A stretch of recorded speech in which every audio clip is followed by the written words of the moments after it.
Mirëmbrëma dhe mirë se erdhët në Nerv. Sonte do të flasim për drejtësinë dhe mysafira jam është zoja që për gati gjysmë dekade ka udhëheq dikasterin e drejtësisë. Albulena Agjiu, mirëmbrëma dhe mirë se erdhe, faleminderit që erdhe në Nerv. Faleminderit po ashtu, mirë se të gjeta.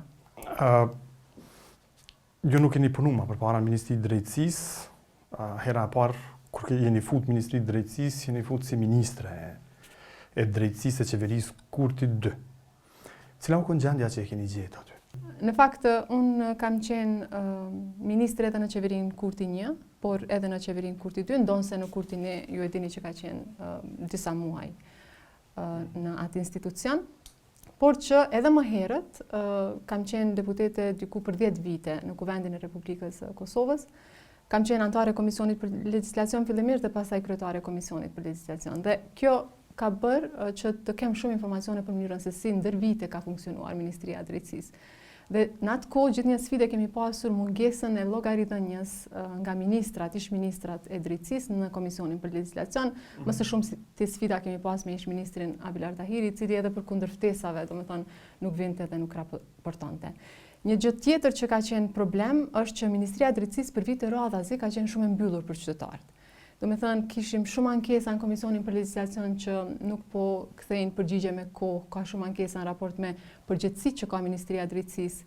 Pra, disi duke i neglizhuar ankesat apo kërkesat e qytetarëve. Për këtë arsye, në momentin kur e kam pranuar detyrën e Ministrës së Drejtësisë, sigurisht që prioritete kemi pasur që të përballemi me ndikimet, problemet në sistemin e drejtësisë, por krahas kësaj kemi krijuar edhe një standard ku tash sa kohë, domethënë prej momentit kur e kam pranuar detyrën, ka takime të rregullta me qytetar. Deri tani kemi pritur mbi 2000 qytetar vetëm brenda këtij mandati qeverisë. Shumë prej ankesave të qytetarëve nuk lidhen drejt për drejt me përgjegjësinë që ka Ministria e Drejtësisë, por megjithatë ne i orientojmë tek institucionet përgjegjëse. Tani një aspekt tjetër që kemi pas shumë problem është që shumë prej agjencive që janë kuadër të Ministrisë së Drejtësisë nuk kanë vepruar në përputhje me përgjegjësitë. Disi neglizhencë e adresimit të përgjegjësive që kanë.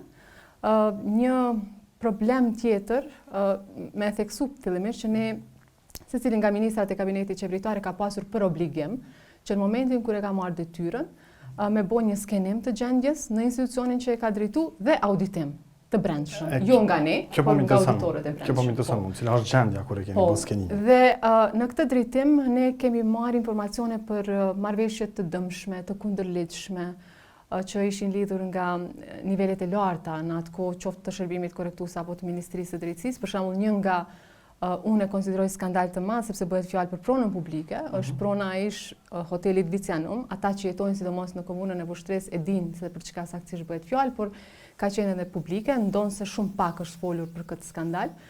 Por unë sot them që nëse unë do ta bëja një marrëveshje të tillë, unë sot do të përballesha me drejtësinë dhe kush e di, domethënë si do të rrihet kjo situatë, por në të kaluamën, domethënë ish drejtori i burgjeve dhe ish ministri i drejtësisë pronën e Ministrisë së Drejtësisë prej diku 2 hektarëve, ja kishin dhënë një operatori ekonomik, ka qenë Erisi, ja Osmani ka pas personi emrin, do me thënë pa i përfillur fare procedurat ligjore. Kur ne shkojmë ministri, marrim informacion nga zyrtarët tjerë të ministrisë që na sinjalizojnë që ka ndodhur diçka e tillë, dhe në këtë drejtim kërkojmë auditim të brendshëm, që mos me akuzu të tjerët që po i bëjmë për hakmarrje, për inat, ja ke inat këtij dhe po vepron kundër për shkak të kush e di çfarë arsye, ne kemi kërkuar auditim të brendshëm. Auditimi i brendshëm në Ministrinë e Drejtësisë ka funksionuar shumë mirë, unë e vlerësoj domethënë si institucion, por ata veprojnë natyrisht me kërkesë. Në këtë rast me kërkesën time kanë bërë këtë auditim dhe kanë vlerësuar që marrëveshja ka qenë e kundërlidhshme. Ne kemi shkput kontratën janshëm, marrëveshjen, jemi pa ditë nga pala, kemi fituar rastin gjykat, por krahas kësaj kemi bërë edhe kallëzimin penal.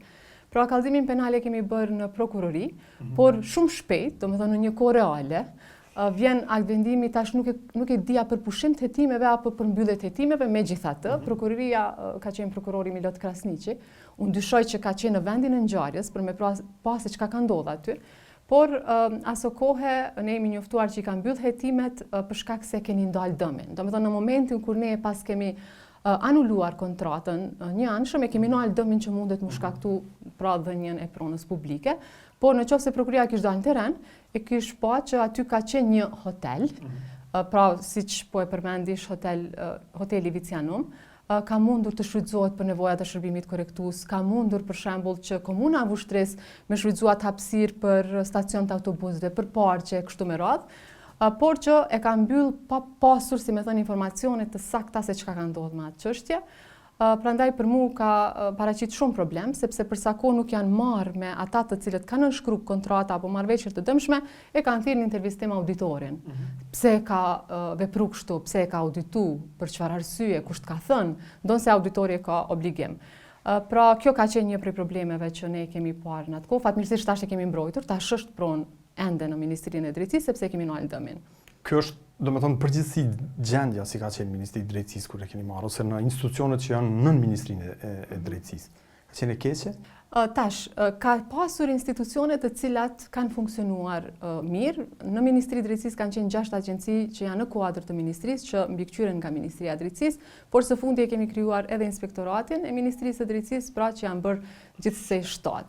Por ajo çka është rëndësishme me theksu është që në ministri ka ekzistuar gjithnjë një grup i fuqishëm, i pushtetshëm, kryesisht zyrtar civil, por në nivele më të larta, drejtor departamenti, drejtor divisioni, dhe që kanë kontrolluar gjithçka që ka ndodhur në Ministrinë e Drejtësisë, sepse kanë pasur, si me thënë, mbështetjen nga kabinetet dhe kanë vazhduar në atë drejtim. Dhe ne kur kemi pas marrë informacione për këtë, kemi arritur që ta zbrapsim këtë grup. Pra ata vetëm kompetenca që janë vënë, do me thënë atyre mund t'i kryejnë, por jo dhe të kenë, si me thënë, pushtet në secilin institucion në kuadër të Ministrisë së Drejtësisë. Mendoj që kjo ka qenë problem, ka pasur edhe marrëveshje të tjera ose vendime tjera të kundërlidhshme. Për shembull, vendim tjetër i kundërlidhshëm ka qenë edhe çështja e pagesave për ekspertët e mjekësisë ligjore. Tash një prej institucioneve që ka qenë më sfiduesi, nuk është shërbimi korrektues që unë ka menduar më herët, por Instituti i Mjekësisë Ligjore. Për shkak se aty, ky institucion përbëhet kryesisht nga ekspertët e mjekësisë ligjore, me raporte shumë të këqija njëri me tjetrin, jo bashkëpunim, jo punë përbashkët ekipore, por me shumë probleme individuale, personale dhe të tjera të akumuluara ndër vite. Dhe kjo ka bërë që shumë probleme ose shumë si me thënë, veprime jo të mira të ndodhin në Institutin e Mjekësisë Ligjore, siç kanë qenë çështja e zjarreve, ju kujtohet, çështja e mostrave të astritit, besoj që do të kemi mundësi që të flasim më vonë, por ekspertët e këtij institucioni ishin paguar diku me rreth 1 milion euro për punë shtesë dhe për prezencë në gjykat në raport me ekspertizat e tyre. Tash kur ne kemi parë këtë, natyrisht që kemi qenë të obliguar që ta denonsojmë këtë, por sot e kësaj dite ne nuk kemi informacione çka ka ndodhur me keqpërdorimin e parave publike, sepse po bëhet fjalë për rreth 1 milion euro që kundërligjshëm janë paguar ekspertët e mjekësisë ligjore. Problem tjetër është edhe noteria, ka qenë një proces i përfolur. Sa skandale ose sa, ç'më thon, sa ne jo të mira I keni gjetë Ministri I Drejtësisë. Prona në Vushtre, kjo me institutin, me pagesat shtesë 1 milion euro, kjo me noterin, sa janë gjithsej? Përgjithsisht, I kemi pasur dikun 12 raste që I kemi denonsuar, në polici apo në prokurori. E çka ka ndodhur me këto? E tash, për asnjërin prej këtyre rasteve, do me thënë, përveç se për pronën Vicianum tash që është mbyll, për asnjë prej këtyre rasteve të tjera nuk kemi marrë informacione ose nuk kemi thirrur për dëshmuar raport me një denonsim që ne kemi bërë. Kur janë dorëzuar këtu në vitin 2021 apo edhe më vonë? 2021, 2022 e tutje, sepse ka pas edhe disa që janë I keni zbuluar më vonë. Por për shembull si qeveri në total, sepse unë ta përmenda xhen që ne kemi pasur obligim, domethënë nga kryeministri, që me bo skenim dhe auditim të brendshëm të ministrive, janë diku mbi 240 lëndë, si qeveri po flas në total që janë dërguar në polici apo në prokurori, në MD kanë qenë 12, ndoshta edhe për shkak të natyrës së punës dhe të tjera të Ministrisë së Drejtësisë, megjithatë për asnjë prej tyre rasteve, përveç që përmenda pronën në Vushtre, nuk kemi pasur informacione nga prokuroria se çka ka ndodhur me këto. Ose nga policia, që të thirremi, që t'japim dëshminë, sepse ne kemi denoncuar dhe duhet të thirremi si dëshmitar. A ka pas diçka mirë përveç auditorit të brendshëm si institucion që të ka impresionuar që po funksionon mirë? A ka pas diçka tjetër mirë, të ka befasuar për mirë brenda Ministrisë Drejtësisë? Tash auditimi, por edhe Departamenti për Bashkëpunimin Juridik Ndërkombëtar, unë vlerësoj që janë dy si me thënë, institucione ose organizata, departamente brenda Ministrisë së Drejtësisë, të cilat kanë funksionuar në mënyrë përbindjen time shumë të mirë, do me thonë profesionale. Nuk ka pasur ndonjëherë as në kaluarën, as unë kur kam qenë të zëm deputete në Kuvendin e Kosovës, nuk kam par ankesa në raport me mënyrën se si kanë funksionuar këto qoftë auditori i brendshëm i Ministrisë, qoftë Departamenti i Përbashkëpunim Juridik Ndërkombëtar, sidomos Departamenti i Përbashkëpunim Juridik Ndërkombëtar ka dokumente shumë ndjeshme. Dhe asnjëherë diçka nuk ka dalë në publik, nuk ka rrjedhur ndonjë informacion që me prish një proces. Unë e vlerësoj këtë, por ajo çka është e rëndësishme po ashtu është që shumë prej ministrave të kabinetit qeveritar janë përballë me sabotim nga ana e zyrtarëve të ministrive. Por në ministri, ka qenë shumë kështu e izoluar kjo. Kryesisht ne kemi parë zyrtar me një vullnet shumë të madh për të na ndihmuar për ta shtypur përpara reformën, sepse sheni memoria institucionale është shumë e rëndësishme. Ata kanë qenë aty për vite me radhë, por fatkeqësisht në të kaluamën nuk ju ka dhënë hapësira që me tregu si me thonë profesionalizmin e tyre. Prandaj ata janë ofruar, e kemi bë grupet punuese për reforma që do të flasin tutje. Unë e vlerësoj si diçka shumë pozitive, pra duke u bazuar në ankesa që kanë pas ministrat për disa prej zyrtarëve. Cilat i konsideroni sukseset e juaja kryesore për 4 vjet e gjysmë, gati 5, gjysmë dekade gati? Tash, nëse flasim për sukseset, unë qëllimshëm e mora edhe programin qeverisës, besoj që edhe ju jeni rikthy, domethënë këtij dokumenti që besoj është i rëndësishëm, por arsyeja sepse po e përmend është që në të kaluamën të gjithë e dinë që diçka tjetër është thënë gjatë fushatës zgjedhore dhe diçka tjetër është bërë gjatë qeverisjes. Domethënë në shpërputhje ka qenë programi i qeverisjes në shpërputhje me atë zgjedhor. Për herë të parë ne kemi pas një qeveri që ato që i ka thënë gjatë fushatave zgjedhore i ka bërë pjesë programit qeverisës dhe besoj që kjo është sigurisht në fushën e drejtësisë. Apo po flasim si ka qenë parim apo standard që kemi ndjekur për të gjitha ministrit, por në këtë rast po flas në veçanti për Ministrinë e Drejtësisë. Dhe gjithashtu po duam ashtu para se dal te reforma që i kemi adresuar apo te zotimet vetëm shkurtimisht, duke qenë që ne jemi akuzuar në fakt shumë që do ta bëni reformën sepse e keni problem këtë person. Do ta bëni reformën sepse po doni t'i hakmerrni sistemit të drejtësisë ose emrave të përveçëm brenda sistemit të drejtësisë. Duke qenë që reforma po bëhej për herë të parë në atë kohë shumë e ndjeshme, ne kemi vlerësuar që nga fillimi që ta bëjmë në linjë të plotë me Komisionin e Venecias. Pra për herë të parë, edhe unë kur kam qenë në Venecia, gjatë sesioneve të tyre se i mbajnë 4 herë në vit, raportuesit e Komisionit Venecias e kanë ngritur këtë gjë që Kosova është shembull se si bashkëpunon me Venecia, ndonse opinionet janë obligative, por ne i zbatojmë rekomandimet e tyre. Pra, siç e dini, Komisioni i Venecias është një organ këshilldhënës i Këshillit të Evropës dhe i ndihmon shtetet se si mi bë ligjet në përputhje me standardet. Prandaj unë besoj që është jashtëzakonisht e rëndësishme që ne kemi arritur që ta fuqizojmë këtë bashkëpunim. Tani te çështjet konkrete, si sukses unë e vlerësoj reformën në Këshillin Prokurorial të Kosovës. A ti shkoj me radhë që në program?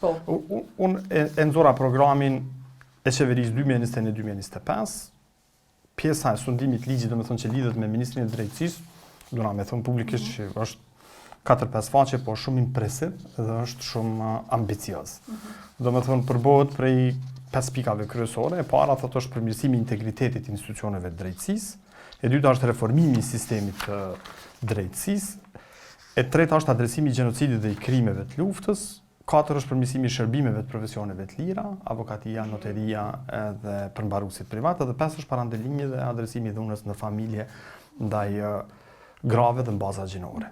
A shkoj me radhë të pjesa e parë përmirësimi i integritetit të institucioneve të drejtësisë. Ju këtu pika kryesore keni premtuar vetëm në gjyqësi dhe në prokurori. Të filluar prej niveleve më të larta edhe vetingu ka para pa verifikim të integritetit, profesionalizmit dhe të pasunisë të gjyqtarëve dhe të prokurorëve. Ka ndodhur kjo? Jo, nuk ka ndodhur, por më lejo që të tregoj se si ka nisë puna dhe pse nuk ka qenë e mundshme që amandamentet kushtetuese për vettingun të kalojnë Kuvendin e Kosovës. Së pari puna në vetting ka nisë në prill të vitit 2021. Pra ne në mars ishim votuar si qeveri, menjëherë as pa kaluar një muaj ne kemi formuar grupin punues. Dhe prej momentit kur ne kemi formuar grupin punues dhe deri tek koha kur këto amandamente kanë shku në Kuvendin e Republikës Kosovës për diskutim dhe votim, kanë qenë diku 2 vite e 10 muaj. Por më lejo ta shpjegoj pse ka gjatë.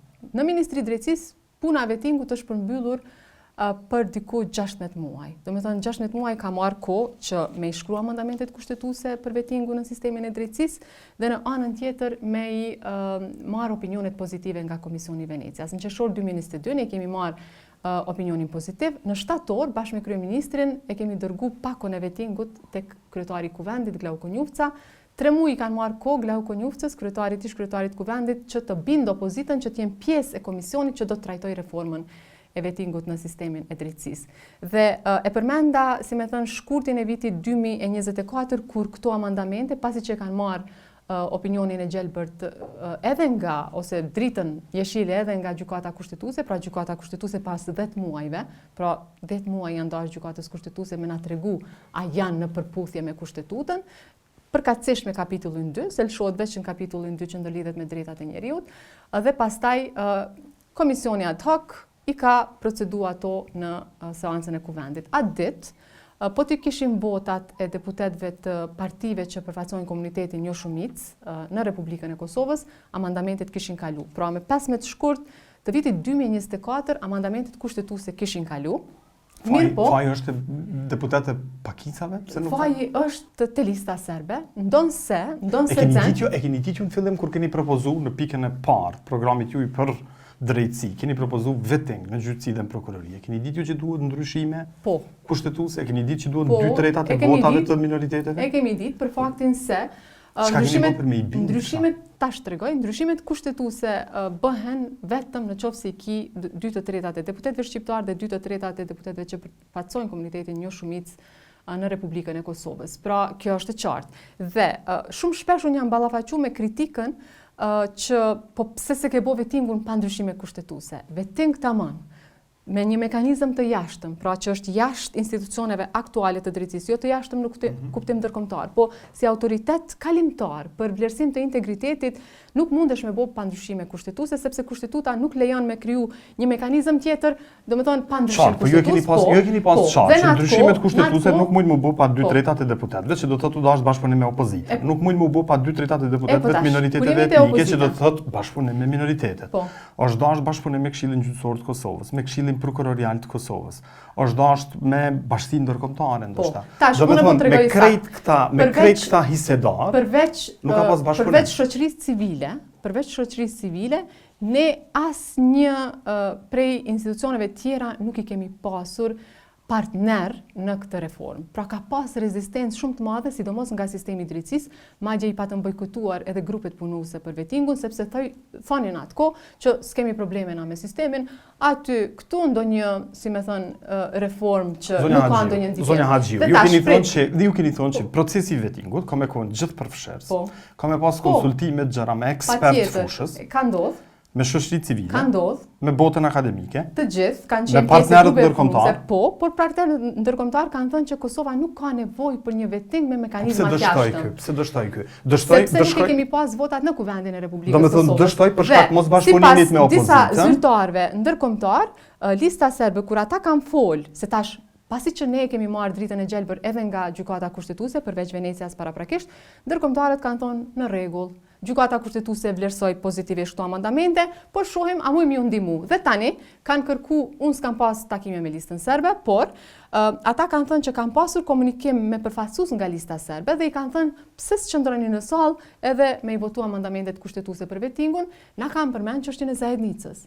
Do me thënë, lista serbe ka kushtëzu, ndonse asnjëherë publikisht nuk e kanë thënë, ndonse mu drejt për drejt asnjëherë s'ma kanë thënë, por nga zyrtarë, sidomos të disa prej ambasadave që veprojnë në Kosovë, ne jemi informuar që ata po thonë që këta s'pebojnë Zajednicën, as na nuk rrim në kuvend të Kosovës. Nuk është problemi vetëm te rezistenca e minoritetit serb. Është problemi edhe te rezistenca e Këshillit Gjyqësor të Kosovës, e Këshillit Prokurorial të Kosovës, e krejt partive politike opozitare, po kundërshton PDK-ja, po kundërshton LDK-ja, po kundërshton AK-ja, po kundërshton KXK-ja, po kundërshton KPK-ja, po kundërshtojnë minoritetet dhe po kundërshton bashkia ndërkombëtare. Do krejt hisedarët janë kundër. Secila prej partive politike ka pasur vettingun në programin e tyre zgjedhor. Pra, në programet zgjedhore kanë thënë që do ta bëjnë vettingun nëse fitojnë, do të thonë nëse do të jenë në qeveri. Prandaj unë kam pritur që të ketë një unifikim të partive politike, kjo ka ndodhur. Do të thonë në komisionin ato që tash që ka qenë përpjekja e kryetarit kuvendit zotit Gleu Konjufca, pra ata kanë qenë pjesë e komisionit ad hoc, i kanë votuar amandamentet kushtetuese për vettingun, por çka ka ndodhur, ish ministri i drejtësisë, nuk e di a ka bërë asnjëherë nuk e ka marrë vesh, a e ka dërguar në emër të grupit apo në emër të tij, ka dërguar komente për amandamentet kushtetuese për vettingun në gjykatën kushtetuese. Pra gjatë kohës sa ka qenë tu trajtu nga gjykata kushtetuese, ka thënë që nuk mund është jemi përjashtu nga sistemi gjyqtarët e prokurorët nëse kanë pasuri të pajustifikueshme. Po kjo s'bëhet publike. Kjo asnjëherë s'është bërë publike. Pra, ata kanë thënë publikisht që do ta mbështesin, kanë qenë pjesë e komisionit ad hoc. Unë i kam falenderuar, domethënë për kontributin që kanë dhënë, e ka drejtuar zoti Kujtim Shala këtë komision. Dhe natyrisht që unë mendoj që nëse këto do të vendoseshin votim, opozita do të votonte. Por nuk i kishin votat e listës serbe, rrjedhimisht ishte pamundshme. Domethënë zonja Haxhiu, premtimi i parë, që është vetëm gjyqësi dhe prokurori për integritet, profesionalizëm dhe pasuni, verifikim të integritetit, profesionalizmit dhe pasunisë gjyqtarëve dhe prokurorëve, nuk është realizuar. Nuk është realizuar. Kjo ka dështuar, nuk është vetëm për fajin e juaj, po edhe për fajin e nuk është bashkisë ndërkombëtare, opozitës, nuk është bërë. Nuk është çështje dështimi, sepse ne jemi ballafaquar me rezistencë, jemi ballafaquar me blokada të qëllimta. Po kjo është detyra politikanëve që me gjetë gjuhë të bashkëpunimit me hisetar. Me vonesa nga gjykata kushtetuese, por domethënë nuk kemi hequr dorë që nga amandamentet kushtetuese, të cilat tashmë e kanë edhe dritën e gjelbër nga gjykata kushtetuese, por legjislatura ardhshme ose legjislaturës së ardhshme i takon që me gjetë mënyrën se si deputetët të qëndrojnë në sallë dhe të votojnë për këto amandamente. Pra, veç ta përmbledhi dhe natyrisht që merre tani fjalën, çështja është që aty ku është varë vetëm nga ne, një reformë është varë vetëm nga ne, aty ne kemi arrit me përmbush. Aty ku janë përfshirë aktorë të tjerë, na kanë vonuar, nuk është detyra juaj vetëm vetëm i hartu ligjet për vetting. Detyra juaj është edhe me i bind partitë politike opozitare, KXK, KPK, minoritetet, bashkinë ndërkombëtare se duhet vetting. Edhe një partitë politike kanë votuar për në komisionin ad hoc për amandamentet. Partnerët ndërkombëtar pas dritës së gjelbër nga gjykata kushtetuese e kanë mbështetur reformën e vettingut, ndërsa KXK-ja dhe KPK-ja kur në të ardhmen nuk do të mbështesin këto organe që janë tash, këta njerëz që janë tash në KXK dhe KPK, jo në të ardhmen se mund vinë njerëz të tjerë, mirë po tek përbërja aktuale po flas, kur nuk do ta mbështesin një mekanizëm që do të vlerësojë integritetin së pari të tyre. Asnjëherë. Do të thënë po pajtohemi që kjo nuk është realizuar, nuk po pajtohemi krejtësisht që cilët janë shkaktarët që kanë ndikuar në mos realizimin e saj. Shkojmë te pika me fakte, do të thënë te pika e dytë, reformimi i sistemit drejtësisë. Do të thënë këtu janë si më thon dy pika. Te pika e dytë. E para ka të bëjë me luftimin e korrupsionit që parashikon me miratu një ligj për agjencinë për parandalimin e korrupsionit që përmban ndryshime sa i takon organizimit dhe funksionimit kësaj agjencie për me parandalu korrupsionin, me i trajtu rastet e konfliktit interesit, me i trajtu rastet e deklarimit pasurisë dhe të prejardhjes pasurisë. Edhe për këto ju keni miratu në kuvend një paket ligjeve, kodin e ri të procedurës penale, ligjin për agjencinë për parandalimin e korrupsionit, ligjin e ri për deklarimin për pasurisë dhe legjislacion për financim të partive politike. Madje edhe komisioni i progresit, raporti i progresit i Komisionit Evropian për vitin 2022 në një farë mënyrë ju komplimenton për punën që e keni bërë sa i takon miratimit të legjislacionit. Mirë po, komisioni thotë që duhet të përmirësohet zbatimi i përgjithshëm i kësaj kornize ligjore. Zbatim, disa herë përmend, zbatim të legjislacionit kundër korrupsionit. Po. Tash nuk është që Kosova ka vujt në raport me mungesën e ligjeve, ne e kemi thënë në vazhdimsi, por problemi gjithmonë ka qenë tek mungesa e vullnetit për të implementuar legjislacionin fuqi. Kuvendi i Republikës së Kosovës këtu ka rol kyç për shkak se përgjegjësi kushtetuese e kuvendit është me mbikëqyr ligjet që miratohen nga ky institucion apo zbatohen apo jo në praktik. Ka vrejtje në këtë drejtim sa komisionet parlamentare kryejnë punën e tyre, por megjithatë. Domethënë sikur ligjet në Kosovë të zbatoheshin në plotni, kështu siç shkruhen nga ligjvënësit, siç miratohen nga ligjvënësit, natyrisht që situatën nuk do ta kishim tjetër, domethënë kësaj, por do ta kishim tjetër fare.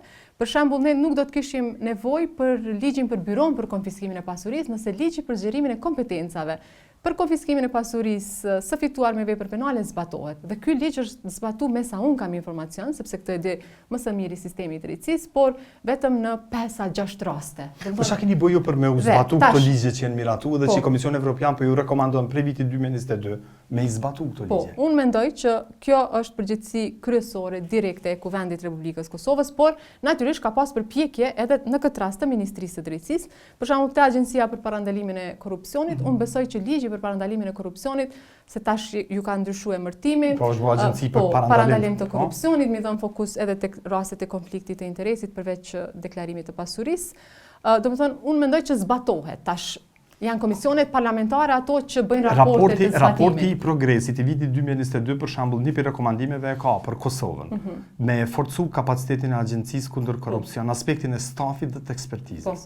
Në dhjetor të vitit 2022. Tash, Agjencia për parandalimin e korrupsionit është një institucion që i raporton Kuvendit Republikës Kosovës. Po pse nuk është bë kjo? Pse nuk është forcu kapaciteti i kësaj agjencie me staf dhe me ekspertizë? Kur bëhen diskutime në raport me ndarjen e buxheteve, secila agjenci i paraqet kërkesat që ka. Nuk është e mundshme 100% të gjitha kërkesat e institucioneve, se tash buxheti me të vërtetë është rrit. Është bërë dikun 4 miliard euro prej 2.4 sa e kemi pas ne në fillim e kemi marrë. Kjo është pikë kyçe zonja Haxhiu. Pikë kyçe e Komisionit. Nuk është që nuk janë shtu kapacitetet. Domethënë unë ftoj juve. Shikoj çfarë thotë raporti progres i vitit 2022. Unë ftoj juve që ta theni drejtorin e agjencionit për parandalimin e korrupsionit dhe unë jam e bindur që po viti 2022, raporti progresit do të forcohen kapacitetin në staf dhe në ekspertizën e agjencisë. A din çka thot raporti i vitit 2023? Të njëjtën gjë. Po. A din çka thot raporti i vitit 2024 dhe 2025? Sërish e thot të njëjtën gjë. Të forcohet kapaciteti i agjencisë për parandalim të korrupsionit. Të zbatohet legjislacioni ekzistues kundër korrupsionit. Forcohet cilësia e hetimeve të rastet të korrupsionit në. Adresohen kërkesat e agjencisë për parandalimin e korrupsionit. Edhe një herë po rikthehem. Nuk ka mundësi që të gjitha kërkesat e institucioneve në Republikën e Kosovës që të adresohen për brenda 1 viti, 2 viti apo 3 viteve, por kapacitetet njerëzore ose financiare shtohen gradualisht varësisht prej nevojave dhe rrethanave. Në këtë drejtim unë nuk mendoj që kemi problem agjencinë për parandalimin e korrupsionit. Probleme kemi që në Kosovë fatkeqësisht për shkak të ndikimeve në sistemin e drejtësisë nuk është luftuar krimi organizuar dhe korrupsioni dhe përgjegjësi për këtë kanë institucionet e drejtësisë. Prandaj në qeverinë Kurti 3 ne kemi thënë që do ta themelojmë një institucion të pavarur që do të merret me korrupsionin dhe krimin e organizuar në Republikën e Kosovës. Që 2 vite rresht raporti i progresit kërkon për juve me hartu një strategji kombëtare kundër korrupsionit për periudhën 2024-2027. Nuk e keni bë. Mandej 2025-2028 prap nuk është bë. A mund të kthehem të çështjet që bien në përgjegjësinë e Ministrisë së Drejtësisë? Përgjegjësia kujt është kjo? Zyra e kryeministrit e ka marrë përsipër, e ka në mandat sipas ligjit në fuqi, ligjit për parandalimin e korrupsionit, që të hartojë strategjinë.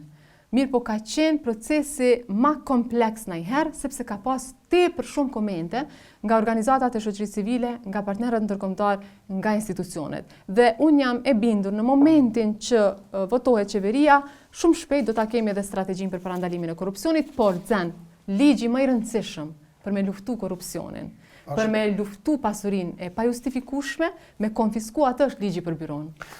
Kjo ka qenë pika e dytë e pikës dytë për reformim të sistemit drejtësisë. Ju keni thonë që keni me hartu një kornizë ligjore për pasurinë e fituar në mënyrë të pajustifikueshme, dhe në vitin 2022 Kuvendi e ka miratu ligjin për byron shtetërore për verifikim dhe konfiskim të pasurisë së pajustifikueshme.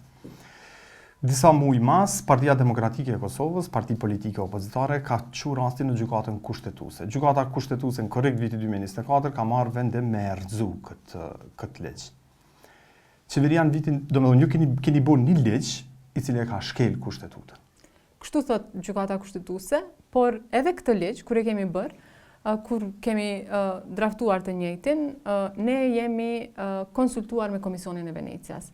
Tash antarët raportues të Komisionit të Venecias janë, si me thënë, raportues me një përvojë shumë gjatë në institucione të ndryshme ndërkombëtare.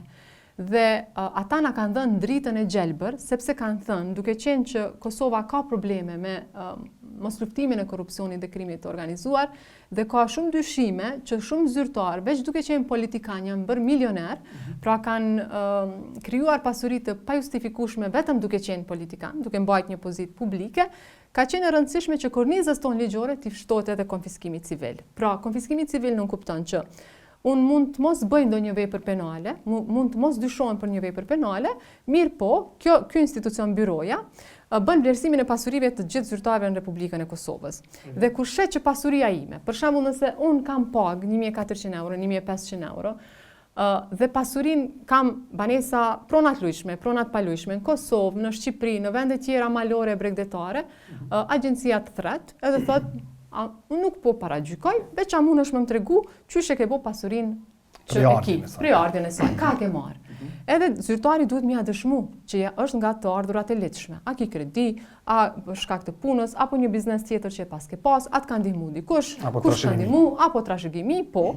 Edhe nëse nuk arrin me dëshmu, kërkon nga gjykata që kjo pasuri mu konfisku. Pra jo që thëshin kanë me bo një institucion që do ta udhëheq një militanti vetëvendosjes, që do të konfiskoj pasurinë e njerëzve në Kosovë. Pra jo kështu. Qartë, për gjykata kushtetuese e ka rrëzu këtë ligj. Dhe ju keni bërë një ligj të ri, tu i marr për bazë. Po, 4 çështje kanë qenë. Tu i marr për bazë vërejtje të gjykatës kushtetuese, apo jo? Po. E keni qenë në dhjetor të vitit 2024 një ligj të ri fatkeqësisht. E ka rrëzu gjykata për arsye procedurale. Po, për arsye se nuk ka pas një proces të konsultimit Dhe publik. tash, po. Dhe këtë vërejtje jep edhe raporti i progresit i vitit 2025. Tash, ky ligj është diskutuar prej 2012-13, kur ne kemi qenë opozitë.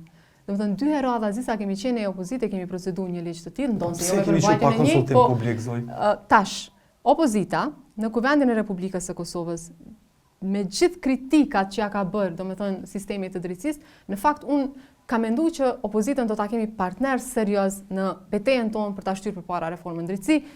Jam zhgënjy për faktin se po, e vërtet, kanë të drejtë me kontestu, e kanë të drejtë kushtetuese me dërgu ligje në gjykatën kushtetuese, por reformat që prekin direkt interesat e qytetarëve, forcojnë institucionet tona nuk ish dasht me i pengu. Por, le të kthehemi. Ka pas shumë diskutime për ligjin kërkimor. Le të kthehemi te pyetja ime. Po, pikërisht, ka pas shumë diskutime. Pse ligjin e keni e keni votuar në kuvend pa konsultim publik. Edhe gjykata kushtetuese e ka rrëzu pikërisht për shkak të kësaj. Ne kemi pasur lejen, sepse me rregullore të qeverisë mundesh me i shkurtu afatet. Domethënë ne kemi pasur lejen nga zyra e kryeministrit, gjithçka ka qenë në përputhje me rregullorën. Gjykata kushtetuese vlerëson që deputetët në Kuvendin e Republikës së Kosovës nuk kanë pas kohë që me kontribu në këtë paketë, por veç ta tregoj një gjë që ka qenë që është shumë interesant për mua, sepse nëse në njërin anë ke kritika për reformën dhe asnjë amandament nuk e dërgon në asnjë prej ligjeve që ndërlidhen me reformën drejtësi, këtu diçka nuk është në rregull, sepse na kur kemi qenë opozitë, kemi kritikuar një ligj, kemi bërë amandamente për me ndryshuar. Por opozita ka heq dorë. Të partive politike opozitare do t'i pyesin për këtë dhe do t'i kundërshtojnë. Mirë po, pyetja për ju është pse keni dorëzu pa konsultim publik? Sepse ka pas zgjedhje mas 2 muajve në shkurt viti 2025. Mos lidhet me zgjedhje.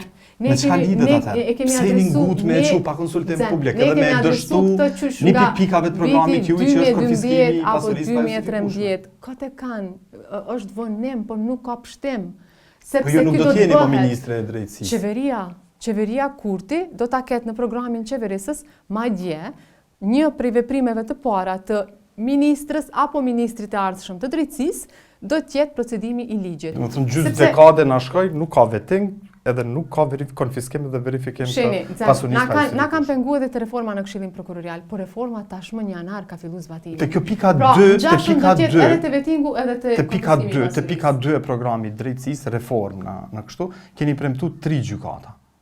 Gjykatë komerciale, gjykatë administrative dhe gjykatë punës. Gjykatën komerciale e keni themeluar para 3 viteve dhe të gjitha raportet e progresit vlerësimet i kanë pozitive, paka shumë për këto.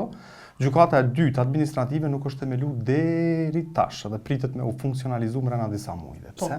Edhe pse nuk është themeluar gjykata e punës. Tash, gjykata komerciale siç e përmende është realizuar dhe mendoj që kemi bërë shumë mirë sepse po synojmë pas gjykata specializuar që i trajtojnë me profesionalizëm edhe janë më efikase në raport me kërkesat që i kanë, por këtu ka qenë qëllimi që edhe, si me thënë, të ketë investimet huaja edhe më shumë Kosovë, por edhe shumë mirë, vlerësimi i raportit progresit është pozitiv. Gjykatën administrative pse keni vonuar është shpall në gazetën zyrtare, ka qenë për 1 vit në gjykatën kushtetuese.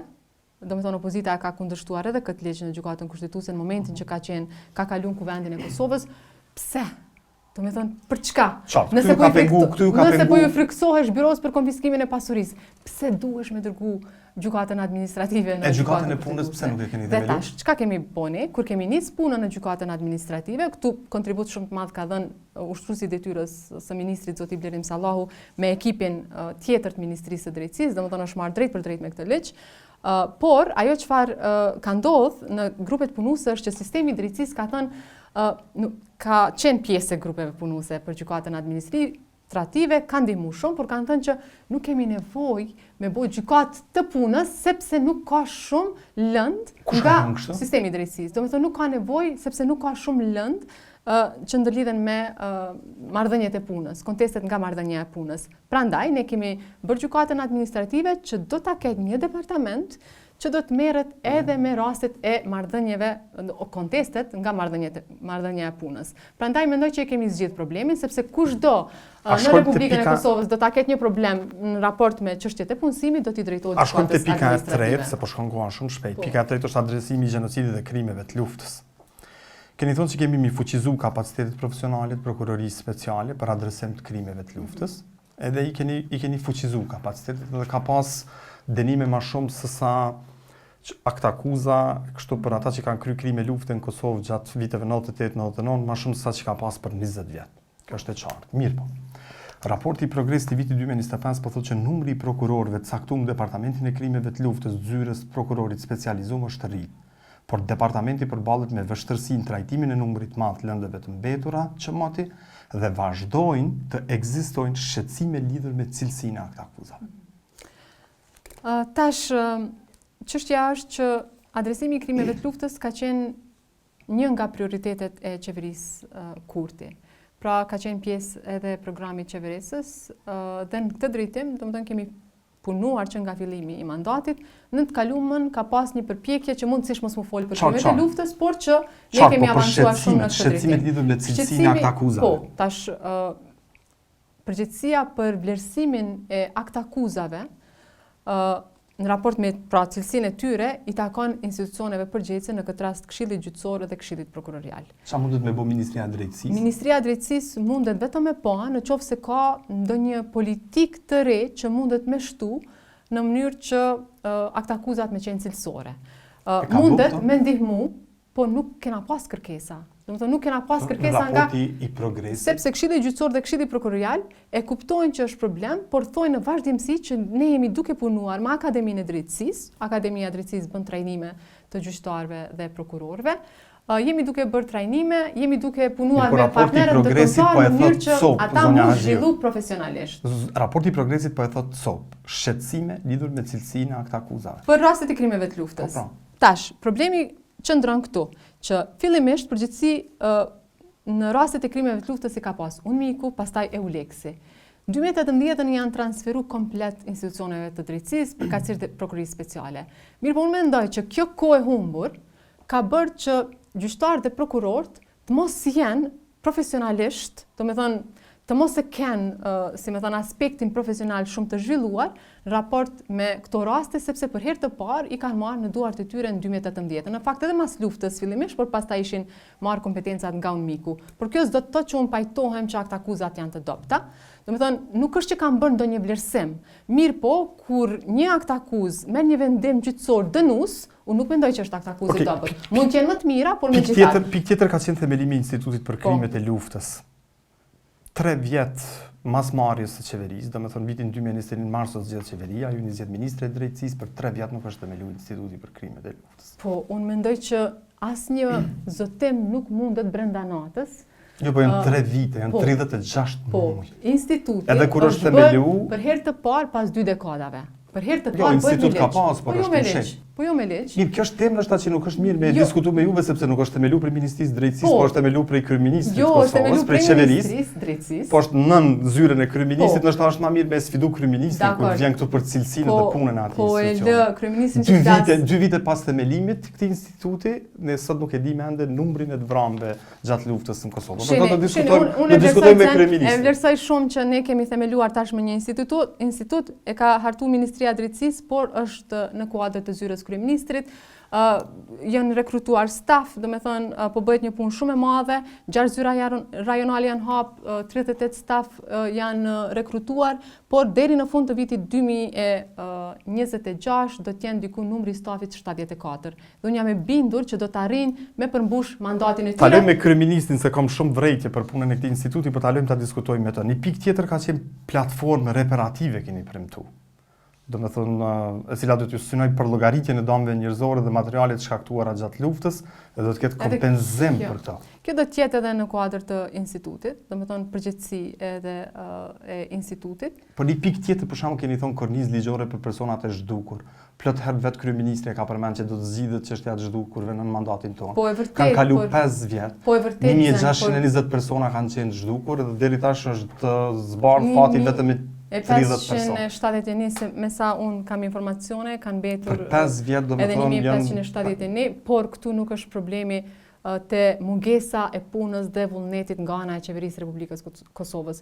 Këtu është problemi me Serbinë që nuk jep informacione për varrezat masive, për personat e zhdukur, sepse ne jemi të vetëdijshëm që ne e dim që ata kanë informacione, por fatkeqësisht kanë qenë në vazhdimsi destruktiv në këtë drejtim.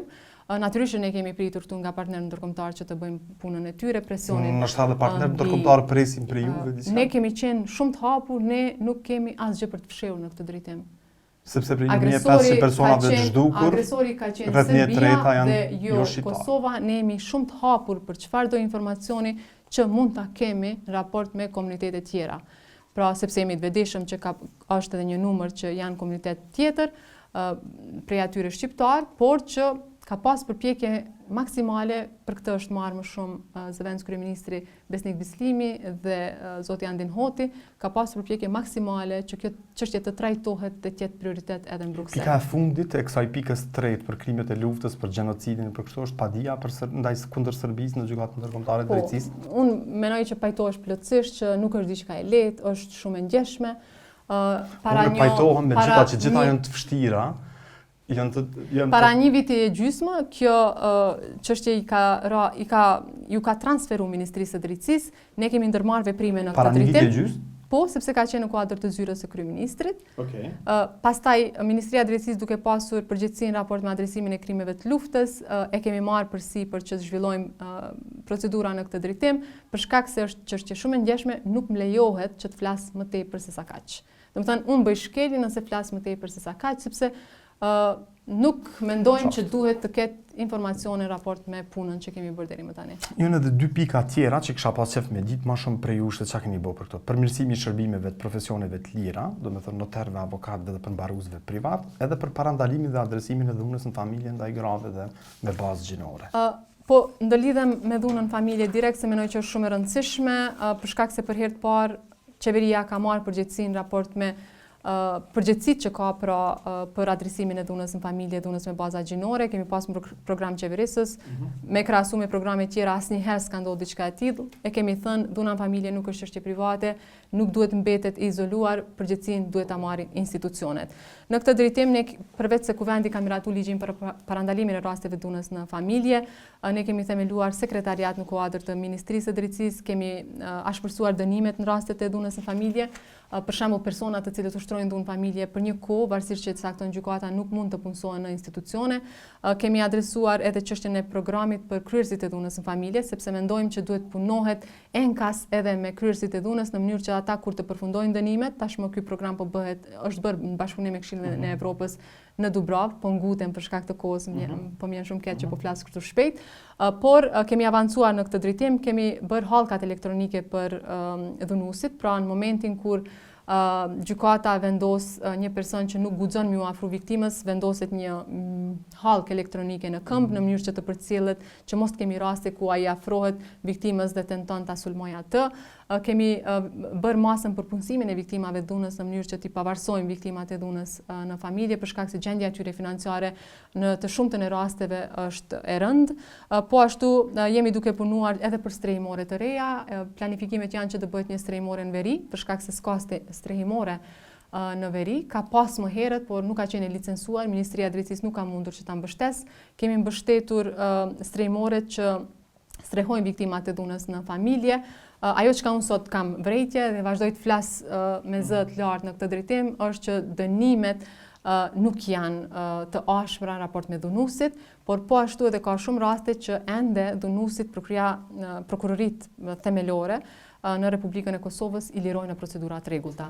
Prandaj raporti i progresit do thotë që sistemi aktual mbetet i pamjaftueshëm për me parandalu dhe me luftu në mënyrë efektive dhunën në bazë gjinore, veçanërisht sa i përket dhunës në familje, për të mbrojtur viktimat dhe për të mbështetur reintegrimin e kryerësve.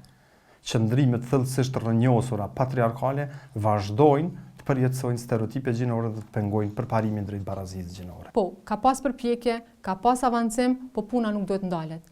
Për shkak se kur përballesh me mentalitet patriarkal, kur dikush mendon që ka të drejtë, e trajton gruan apo vajzën si objekt apo si pronë, natyrisht që duhet punë e madhe për ta ndryshuar këtë mentalitet, por ka pasur veprime sikur më parë në këtë drejtim, madje edhe nga gjitha organizatat që merren me këtë çështje, vendore dhe ndërkombëtare është vlerësuar puna që ka bërë Qeveria e Republikës së Kosovës. A mund shkurt me i përmend këto në çfarë është bërë për notarët, për avokatët dhe për përmbarues privat? Po, domethënë sa i përket notarëve, ju e dini që ka qenë proces shumë i gjatë, por së fundi un kam emëruar 106 notar, sepse ligji kërkon një notar në 10.000 banor, kur e ka marrë detyrën kanë qenë diku 48 notar dhe ka pas shumë ankesa të qytetarëve në raport me shërbimet notariale, monopol për shkak të tarifave po ashtu shumë të larta. Ne i kemi ulur tarifat sepse kemi konsideruar që duhet veprojmë në përputhje me interesat e qytetarëve. Tashmë ka notar në gjithë territorin e Republikës Kosovës. Sa notar kanë tash gjithsej? 106 unë i kam emëruar, kanë qenë edhe ca 40 ca. Do të thonë gati 150. 150. Edhe asnjë nuk është për minoriteteve etnike, sidomos për minoritetit serb. Në 4 komunat veriore, 10 komuna me shumë serbë. 48 që kanë qenë, 48 notar që kanë qenë në të kalumën, ka pasur serb, domethënë kanë pasur që ushtrojnë veprimtarinë e tyre notariale në komunat me shumicë serbe, por tek këta 106 jo, për faktin se notarët emërohen në bazë të pikëve. Domethënë pikëve që i kanë marrë në provim. Dhe në listën që unë e kam pas kanë qenë 3 notar serb. Domethënë nuk kam mundur që t'i emëroj. Një prej tyre është Radomir Labani, për cilin institucionet e sigurisë kanë informacione për lidhje me Bian. Një tjetër ka qenë ish gjyqtar, është zënë të marrë rishfet dhe është larguar nga sistemi i drejtësisë. Unë s'kam pasur mundësi që ta bëj atë notar, ndonse kishte kaluar. Dhe një tjetër sipas gjithnjë raporteve që i kanë pranuar nga institucionet e sigurisë, për shkak të lidhjeve të tij, domethënë është ngjashëm pak a shumë sikurse rasti me Radomir Labanin. Mirë po, kur unë jam ballafaqur me raporte të tilla të institucioneve të sigurisë, thjesht s'kam pasur mundësi që t'i emëroj si notar.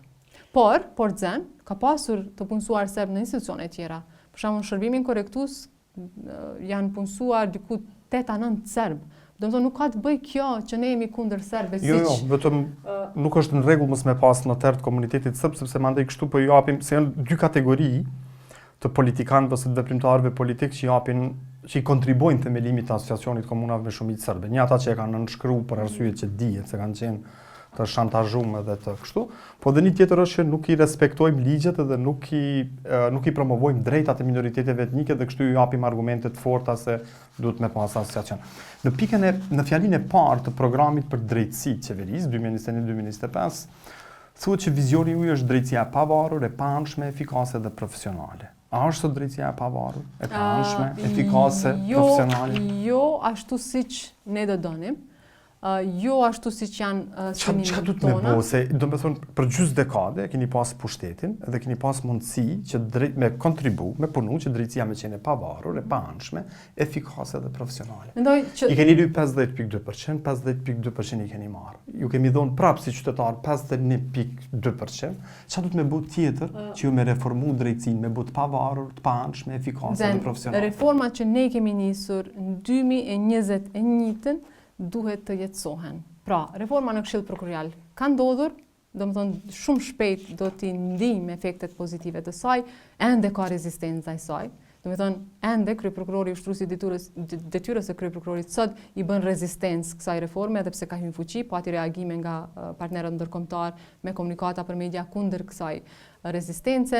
Byroja për konfiskimin e pasurisë duhet të bëhet, pra duhet sa më parë të miratohet ligji dhe uroj që të kemi një përbashkim edhe me partitë opozitare në raport me rëndësinë që ka reforma në drejtësi. Gjykata kushtetuese nuk duhet të qëndrojë, si me thënë, pa ndjeshmëri në raport me nevojat që kanë qytetarët për reformën në drejtësi. Për shembull, ju dini që shumë prej vendimeve të institucioneve të drejtësisë përfundojnë në gjykatën kushtetuese. Ata më së miri e dinë gjendjen në sistemin e drejtësisë. Cili është sugjerimi juaj për pasardhësën e juaj, për zonjën, sipas dita gjasave do të jetë Donika Gërvalla, ministre e drejtësisë. Cili është sugjerimi juaj? Çfarë sugjeroni? Së pari është e qartë që qoftë zonja Gërvalla, qoftë kush do tjetër, do ta shtyj përpara reformën që ne e kemi nisur.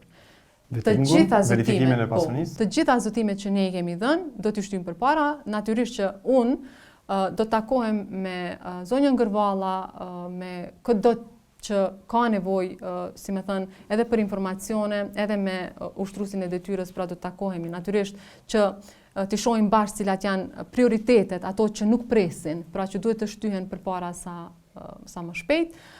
Jam shumë e gatshme që të ndihmoj në këtë drejtim. Kuvendi i Kosovës do ta ketë një rol tepër të rëndësishëm për t'i votuar këto ligje pa vonesa, natyrisht me debate, por pa vonesa. Unë pres që edhe opozita të kontriboj në këtë paketë të reformave. Tu i respektu procedurat? Tu i respektu konsultimet, dëgjimin publik? Po, dakord jam, por edhe tu bo amandamente, nëse s'po pajtohesh që Ministria e Drejtësisë pas ka shkruar këtë nën kështu. Jep një propozim tjetër, sepse kjo është përgjegjësia që duhet ta kenë grupet parlamentare në Kuvendin e Republikës Kosovës. Atnalemi pak të një çështje që më ka shqetësuar shumë edhe atëherë kur është bëu, po sidomos këtyre ditëve kur kam filluar me u marrë me të marrëveshjen Kosovë-Danimark. Po. Me 20 dhjetor 2021, ju si ministre e drejtësisë, bashkë me ministrin e drejtësisë Danimarkës, Nick Hagerup keni nënshkruar një marrëveshje Kosovë-Danimark, e cila ja mundson Danimarkës që për 10 vjet 2027-2037 të transferojë deri në 300 burgosur dënuar në Danimark për të vujtur dënimin në burgun e Gjilanit. Shuma e marrëveshjes që Danimarka do t'i paguajë Kosovës është afërsisht 200 milionë euro. Tu e përfshi edhe projektet për energji në këtë shumë. Të burgosurit që do të transferohen nuk kanë me qenë shtetas danes, por të huj të dënuar në Danimark për të dënuar dhe për të deportuar. Kuvendi ka ratifikuar këtë marrëveshje. Pse ju e keni pranuar një marrëveshje që i shkel rënd drejtat e njerëzit të migrantëve në Danimark? Shini, unë kur e kam pranuar detyrën e ministrës së drejtësisë, jam vënë në dieni që ka një marrëveshje që të parafruar nga ish-ministri i drejtësisë, ka qenë zoti Selim Selimi, dhe nga ministri i drejtësisë ish, po ashtu ministri i drejtësisë së Danimarkës, që e përmendën Nick Hagerup, për dhënien me qira të institucionit korrektues në Gjilan, pra për nevojat e Danimarkës. Dhe duke qenë që ne jemi përballur, pastaj ne kemi parë marrëveshjen, kemi shikuar, domethënë çka përmban ajo marrëveshje, kemi pas kontakte me mbretërinë e Danimarkës, në takimet që ne kemi pasur, në diskutimet që kemi pasur, ata na kanë lutur që Kosova ta ndihmojë Danimarkën në këtë sfidë me mungesën e kapaciteteve siç ata në Tu shkel drejtat e njeriut? Po nuk tu shkel standardet daneze të burgimit, të cilat nuk mund të mos zbatohen plotësisht në Kosovë. Ne çka ne kemi pasur obligim është që ti ndihmojmë në sfidën që kanë. Do të zbatojnë ligjet daneze që ndërlidhen me respektimin e drejtave të tyre. Kosova është vendi që ka pas më shumë të emigrantë për vendet e Evropës. Kosova nuk do të deportoj askënd. Në momentin që këta persona do të vuajnë, do të përfundojnë dënimin, do të dërgohen në Danimark. Do të jo në vendet e treta. Do të dërgohen sipas marrëveshjes në Danimark. Të lutem, kur dush mundemi me diskutu marrëveshjen, sepse ne nuk kemi obligim që t'ja dorëzojmë ndonjë shteti tjetër ose ta lëm atë që të standardet daneze të burgimit mos zbatu plotësisht këto. Jo, do të mbikëqyrje nga autoritetet daneze mundet me qenë kufizuar. Do ta kemi edhe avokatin e popullit danez, por edhe të Republikës së Kosovës. Të burgosurit janë larg familjeve, larg avokatëve. Gjithçka është përgjegjësi e mbretërisë së Danimarkës. Ajo që ka shkruar në marrëveshjet që janë nënshkruar është që do të respektohen në plotëni të drejtat e të burgosurve. Dhe në këtë drejtim, Kosova, veç Kosova, është shembull se si respektohen të drejtat e të burgosurve nëse e krahasoj me rajonin. Dëmtu imazhi i Kosovës me këto? Unë nuk vlerësoj, ne kemi pasur nevojë zën për mbështetjen po ashtu të Danimarkës në procesin në për cilat kemi kalu.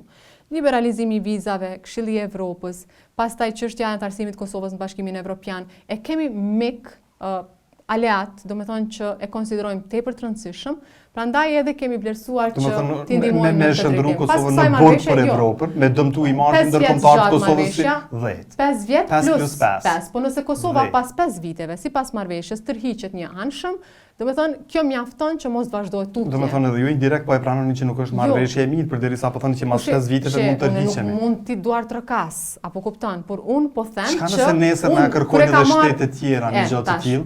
Këtu deshta me dal. Kur e ka marrë detyrën e ministrës, tashmë janë dhënë zotimet që kjo do të bëhet.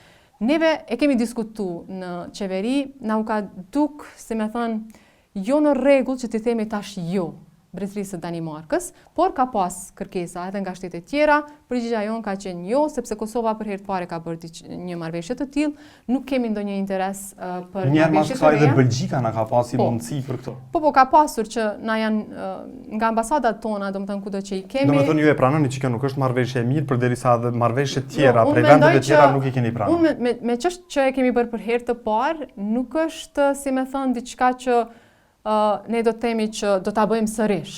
Ne ende se dim se si do të zbatohet në praktik kjo marrëveshje, duke qenë që në fillim të vitit 2027 do të lirohet, do të lëshohet burgu, sepse do të ketë renovime atje në përputhje me standardet daneze, siç i kanë rregulluar atje institucionet korrektuese, do të bëhet edhe Gjilani këtu. Por prej Dubrava 12 kat u bë Gjilani 12 kat, po jo për ata që kanë vjedh për 20 vjet, po për unë mendoj që kapacitetet në institucionet korrektuese janë. Pra janë për momentin diku 800 shtretër të lirë, ka vend për ata që duhet jenë në institucionet korrektuese, pra në burg, por duhet ketë veprim të institucioneve të drejtësisë, nëse ke fjalën për peshqit e ndaj që ne vazhdim si shumë interesant. Nisa edhe në nëntor të vitit 2023, kryeministri i Shqipërisë Edi Rama ka firmosur me kryeministrin e Italisë Giorgia Meloni një marrëveshje për bashkëpunim strategjik, e që në fakt ka qenë marrëveshje për ndërtimin e një qendre në Shqipëri ku do të strehoheshin 3000 emigrantë afrikanë burra. Do me thonë, shtetet shqiptare janë kështu.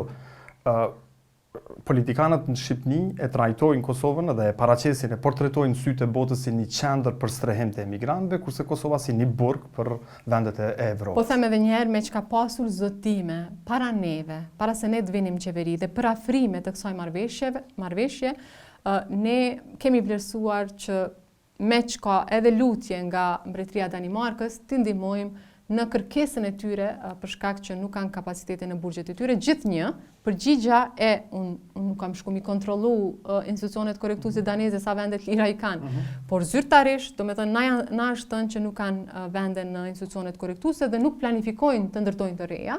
Prandaj e marrin me qëra, ndoshta edhe për t'i dekurajuar, kush e di, do me thënë, persona që të bëjnë krime në Mbretërinë e Danimarkës, po ne jemi kujdesur që të mos jenë krime të rënda, që mos jenë krime që ndërlidhen me luftën ose vepra të rënda me terrorizmin.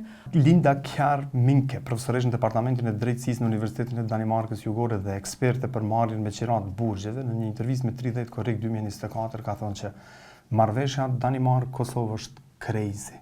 E çmendë, por se i lejon të Danimarkës me i hek qafe disa të burgosun, që nuk është në gjendje me i reintegru dhe ja mundëson politikanëve danez me tregu para popullatës se e kanë zgjidhur problemin duke I dërguar të burgosurit jashtë. Mendoj që është përgjegjësi e mbretërisë së Danimarkës që të arsyetoj kërkesën e tyre që e ka drejtuar në Republikën e Kosovës.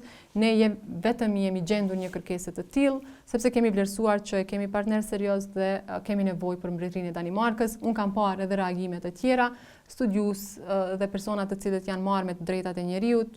E vërtet që ekziston kjo që do të shkelen të drejtat e njerëzit, por ajo që ne e kemi pas të rëndësishme është që janë zotuar mbretëria e Danimarkës që nuk do të ketë asnjë rast të shkeljeve. Nëse do të ndodhë, do të veprojnë menjëherë. Me çka mburreni si ministre? Për gjysmë dekade keni udhëheq dikasterin e drejtësisë. Edhe më nuk do të jeni ministre e drejtësisë, do të jeni me gjas kryetare e kuvendit të Kosovës, ndoshta edhe ushtruese e detyrës të presidentës Kosovës. Cilat janë gjanat me cilat mburreni për drejtimin që e keni bërë dikasterit drejtësisë? Unë gjatë intervistës fola për sukseset që i kemi bërë, por njëkohësisht janë edhe mburje. Për faktin se ka pas një përkushtim shumë të madh në adresimin e reformës në drejtësi dhe në çështjet që ndërlidhen pra me programin qeverisës, që janë zotime që i kemi dhënë para qytetarëve të Republikës Kosovës. Ajo çka unë e di që ka një mirë kuptim, tash ne kemi shumë takime me qytetarët zën, ka shqetësime që pse nuk ka ecë reforma më shpejt sa që duhet, por e di që shumë qytetarë e kuptojnë që ne jemi ballafaquar me bllokada. Pra nuk është çështja që nuk kemi pasur vullnet, që kemi heqë dorë, për shembull kam heqë dorë prej vettingut, kam heqë dorë prej byros, prej KPK-s. Por, ndoshta nuk e kemi menduar që do të ketë kaq shumë rezistencë, ndoshta nuk e kemi menduar me kohë që do të marrë më shumë kohë se sa që duhet. A mund të me një pikë këshillave për ministrën Donika Gërvalla që me bashkëpunu me opozitën edhe me pas parasysh që KPK, KXK, opozitë. Do me thonë unë e përmenda në fillim të emisionit e përmenda që unë kam qenë shumë e hapur që të bashkëpunoj me opozitën. Madje ka pas raste kur unë i kam thënë Komisionit për Legjislacion që i raportoj, pra kuvendit në përgjithësi, por trupave të kuvendit po ashtu, që po vi po flas për Danimarkën, ta zëm, po vi flas për reformën në KPK. Pra shumë pak herë jam ftu nga Komisioni për Legjislacion, por sa jam ftu edhe kam shku edhe jam përpjek maksimalisht me u përgjigj. Ka pas pyetje parlamentare që s'ka pas asnjë pyetje që s'jam përgjigj. Nëse s'kam qenë fizikisht në Kosovë, e kam dërguar me shkrim përgjigjen. Pra, kam qenë llogaridhënëse ndaj Kuvendit të Republikës Kosovës, njësoj do të jenë edhe ministra të tjerë. Mirë po, ka pasur, si me thënë, çësje destruktive duhet me e pranu. Për faktin se po them edhe një herë, dhe ne kemi dërguar shumë çështje në gjykatë kushtetuese sa kemi qenë opozitë. Por e kemi dërguar marrëveshjen e prillit të vitit 2013, pra zajednicën, amnestimin e kriminalëve serb, që ishte bërë në Bruksel, buxhetet paralele për komunat me shumicë serbe, gjykatën speciale po ashtu e kemi dërguar. Projekte ose ligje që e kanë dëmtuar interesin e Kosovës, po jo projekte ose ligje që mund me ndihmu interesin e Kosovës. Nëse ka pasur diçka reformë, ne e kemi votuar. Janë transkriptet, janë proceset verbalet, është votimi elektronik në faqet të kuvendit. Qartë, me qenë se jemi krejt në fund, kisha pas qef me diskutu, me qenë se kjo ka qenë edhe një prej kërkesave të shumë qytetarëve që na kanë shkru, pyetjeve, është rasti Astrid Deharit. Po. Që ka ndodhur me tash në 5 nëntor të këtij viti, të vitit që lamas. 5 nëntor të këtij viti, bën 10 vite prej kur domethënë është vrarë në burg aktivisti jon Astrid Dehari. Jeni të bindur që është vrarë, për dallim për këtyre që thonë se është vetvrasje ose vdekje. Po, sepse ne kemi parë edhe ekspertizat e, si më thënë, Institutit Zviceran, domethënë që flitet për personin e tretë aty, kemi parë edhe shumë deklarata kontradiktore të personave përgjegjës prej kryeprokurorit në atë kohë Syl Hoxha, drejtorit policisë Nejat Krasniqi, tek zyrtarët të tjerë. Fatkeqësisht ende nuk ka drejtësi, përgjegjësi për këto hetime ka prokuroria speciale. Ne kemi pasur shpresa. Ministria e Drejtësisë tash tregoj çka ka bërë saktësisht. Në momentin kur e kam pranuar detyrën e ministres, kemi bërë një raport të inspektimit për përgjegjësitë që ka pas shërbimi korrektues në atë kohë. Ka dalë kur e kam marrë detyrën, unë i kam bërë 2 raporte të inspektimit për rastin që ka ndodhur. Një raport inspektimit për vetvrasjen e Astrid Deharit, një raport për vdekjen e Astrid Deharit. Tash, vetvrasje dhe vdekje ka dallim. Por çka ka ndodhur, ish kryeinspektori nuk e pranon që kjo me raporti me vetvrasjen është bërë nga ky, ndonse e ka në shkrimin e vet. Pra unë e pyet ku ki drejt ti si inspektorat? Në një raport me thonë kështu, në një raport. Po, edhe inspektorati nuk ka drejt me thonë është vrasja vetë vrasje. Inspektorati veç e bën inspektimin e gjendjes. Janë institucione tjera që vlerësojnë nëse është vrasje apo vetë vrasje, nuk e merr ke përsipër atë. Ne kemi shkarkuar atë, kemi shkarkuar edhe 2 persona tjerë, drejtori i burgut të Prizrenit, sepse kur kanë shkuar mi marr kamerat, i kanë marrë në mënyrë të kundërligjshme. Pra raporti i inspektimit që është bërë pastaj nga ne, ka vërtetuar që ka pas shkelje në raport me mënyrën se si janë marrë kamerat. Ju kujtohet pastaj në emisione televizive bëhej çka zbëhej me to. Paragjykimi i rastit në Plotni, pastaj transferi kur është bërë i Naser Makollit, personit që ka qenë në burgun e Prizrenit, në të njëjtin institucion në Lipjan janë transferu edhe zyrtarë që kanë qenë atë kohë, pra shumë shkelje, por i kemi shkarkuar zyrtarët, raportin e inspektimit e kemi dërguar në prokurori speciale, unë kam qenë me dhënë dëshmi për këtë. Shpresat kanë qenë që pasi që është ndru prokurori, do të ketë lëvizje në këtë drejtim. Edhe s'ka pas lëvizje. Por ende jo. Prandaj edhe sot. Çka ka ndodhur me këtë rast tash? Unë mendoj Kemi që me marrë vesh ndonjëherë se çka ka ndodhur, ka qenë vetë vrasje, ka qenë vrasje, çka ka qenë? Familja, lëvizja, qytetarët e Republikës së Kosovës e kanë tepër të rëndësishme me pas drejtësi për rastin Dehari. 5 nëntor të këtij viti thash bën 10 vite. Kë ka qenë maksimumi që keni mujtë me bo? Me i shkarku disa prej personave që... Si Ministri e Drejtësisë nuk kemi pas mundësi që ka të bëjmë tjetër. Çka mundet me bo ministri arshme? A mundet me bo diçka? Tash, ne kemi thënë prokurori speciale. Unë vetë kam folë kur kam qenë me dhënë dëshmin në prokurori speciale, por edhe me këshillin prokurorial, që është institucion me cilin kemi pas takime. Pavarësisht se çka mendojmë për këto institucione, ne kemi pasur takime zyrtare me këta. Çfarë do nevoje që ju e keni? Apo të vim prokuror shtesë, apo të vim buxhet shtesë, bashkëpunëtor profesional, ekspertë të tjerë, instituti zvicran, një institut tjetër, ne jemi këtu për t'ju mbështetur, nuk ka pas kërkesa në këtë drejtim. Arsyetimet janë që prokuroria speciale të paktën jo publike, por arsyetimet janë që po merren me raste shumë të rënda, sidomos raport me pjesën veriore dhe do të merren edhe me këtë rast, por kur? Çka ka ndodhur me provat? Kush marrën përgjegjësi për zhdukjen e provave? Provat janë gjendur pas disa muajve. Pra tashmë ato ekzistojnë në vendin ku ruhen mostrat, domethënë pra në Institutin e Mjekësisë Ligjore.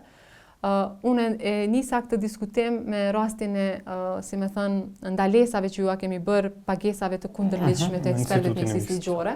Unë mendoj që ka qenë synimi që me na dëmtu neve si qeveri, për shkak të veprimeve që ne i kemi ndërmarrë për me vendosë rend dhe rregull në institucione.